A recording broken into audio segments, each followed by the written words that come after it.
Charterman, Charterman Prime, Charterman, Charterman, Charterman Prime. Reading comics, toys are hella sick, hella whacking it, taking bad hits, taking bad shits. Charterman, subscribe. With Loki watching. Hey, what's up you guys? Shartimus Prime here, doing another Marvel Legends action figure review on the Marvel Legends Disney Plus Wave 2 Watcher Build-A-Figure. If you're trying to get your Marvel Legends, you can do so. Search your feelings, you know it be true. Dorkside Toys is a store for you. Link below. Anyway, down there I ask you to please hit that like button, and if you're new here, hit that subscribe button as well as the notification bell. Pretty fun wave, even though not my favorite wave. And what do you think of the Befart? Hope you guys enjoy it. Anyway, the head came with a T'Challa Star-Lord figure, the arms came with Captain Carter, the right leg came with the Zombie Hunter Spider-Man, the left leg came with the Doctor Strange Supreme, you can see his hands holding his own feet in it, and then the 4 different torso pieces came with the Heist Nebula figure, and then the cape came with Sylvie. Alright, let's get this thing built. Will you take us away, Bumblebee?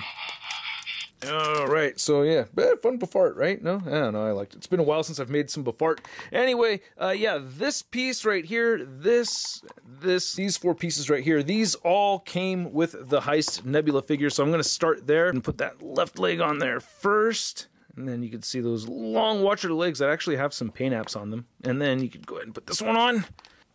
Yeah. Now we do want to put the whole skirt piece on before we attach the upper torso. You want to aim for this almost V shape right over here with the V-shaped plastic piece that you can see all the way in there. So that's how you know which way is the front.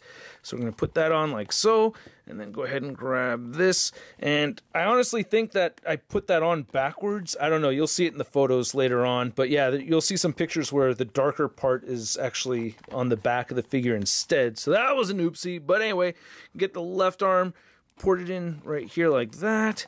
Get the right arm, port it in here like so.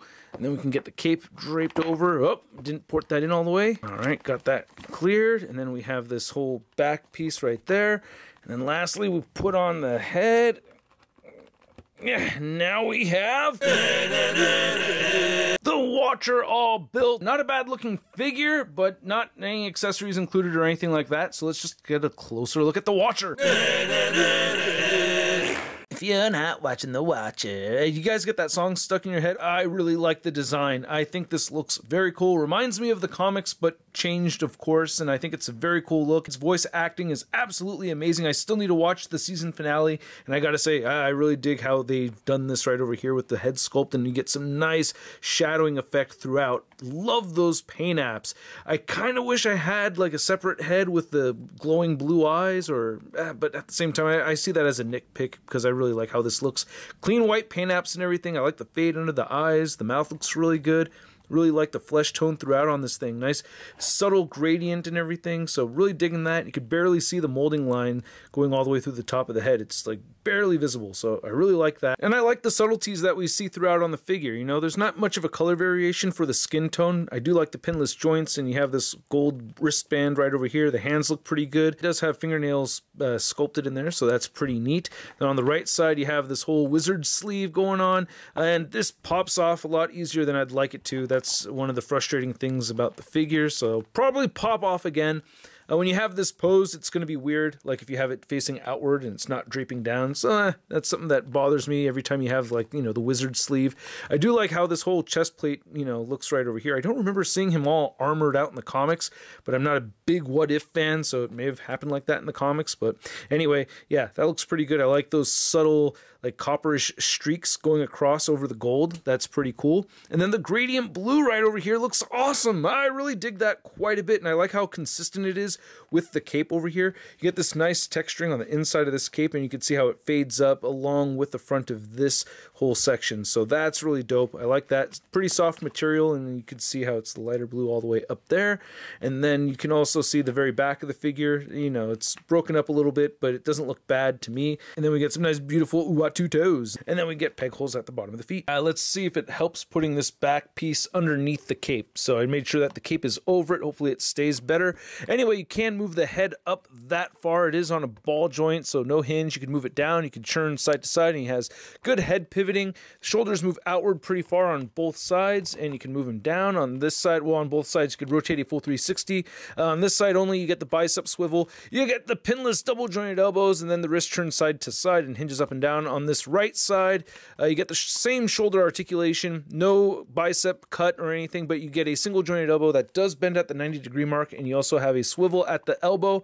Then the wrist turns side to side and it hinges up and down. You get a diaphragm joint right here, and you get some good diaphragm pivoting, and he'll crunch forward that much, back that much. And then I wish we had a cut coming along the side of the legs, because we do see Uatu, and so I keep calling him Uatu, the Watcher, in some dynamic poses when he's facing off Ultron. So as far as the legs go, you can only move him outward that far, and yeah, you can't really move him forward and back much. You could rotate if you grab the upper part of the calf. You could rotate that foot, or the whole ankle, and then you can move the foot down. It'll move up, and it has beautiful ankle pivot. Now to measure out this Watcher figure, you could see that he is standing pretty tall, about 9.5 inches. And then for a Watcher comparison, you can see we have our MCU Marvel Legends Watcher, and then we have our 616 Marvel Select Watcher, which is still an awesome figure to have. But yeah, it would be nice to have a comic version for Marvel Legends, right? With this design, pretty cool. And then here's the Watcher figure next to the first 10 years Ultron Prime. And then here's the Watcher next to all of the other What If figures that we have so far. We have the Zombie Captain America, T'Challa Star-Lord, Heist Nebula, Hydra Stomper, Doctor Strange Supreme, Zombie Hunter Spider-Man, and Captain Carter. And here's Watcher next to all of the other figures from this wave, and ranking these figures was very tricky. The bookends, was pretty easy to figure out, but yeah, figuring out the figures in the middle. Anyway, at the very bottom, I'm giving it to the Heist Nebula. I really like the new head sculpt, but, that's all we're pretty much getting. Well, we get a new gun that's not show accurate. And then I'm giving it to the T'Challa Star-Lord, which is a brand new figure, but not a character I was that big of a fan of from the show, and it's not really that interesting. It's missing the necklace, and I don't know, it just didn't feel that great about the figure. What can I say? And then above that, I am giving it to the Doctor Strange Supreme figure. I do like that cape and that new upper torso and the pinless joints. It would be higher on the list if it wasn't for some other figures getting in the way, like the Sylvie figure. I do like the Sylvie figure more than the Doctor Strange. I don't know, I just feel like I could fit her in to an MCU shelf easier than I could with the Doctor Strange Supreme, and I think with all that brand new stuff over there, nice looking head sculpt and accessories, I like that figure, man. What can I say?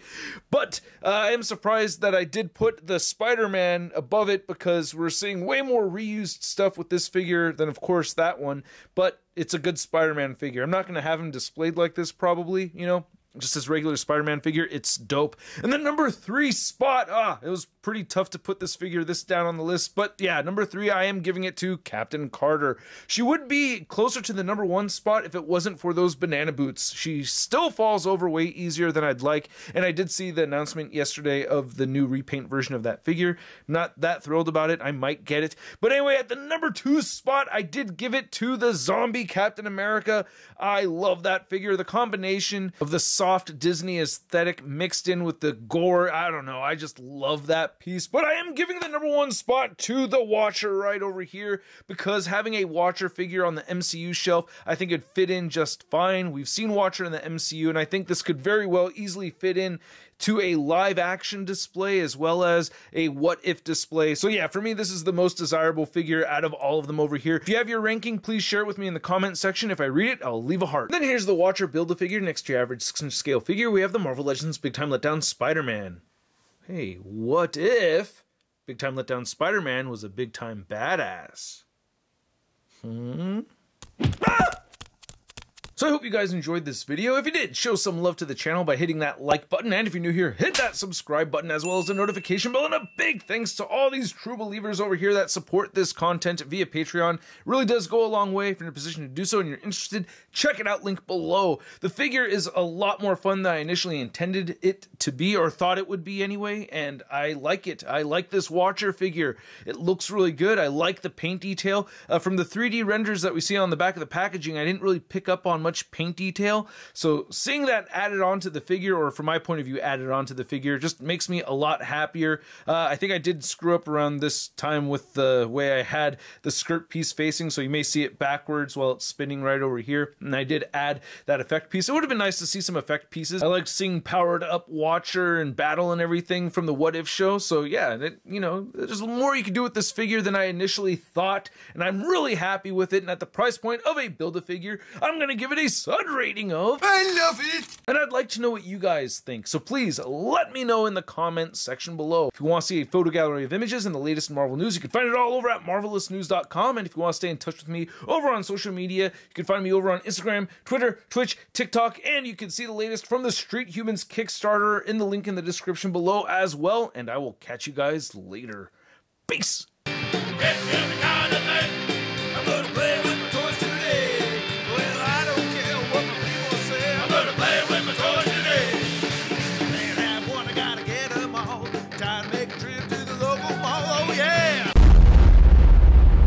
That's crispy.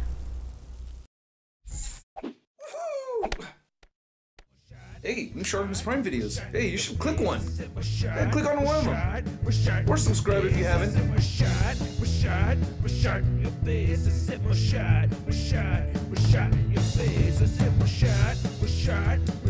Your face.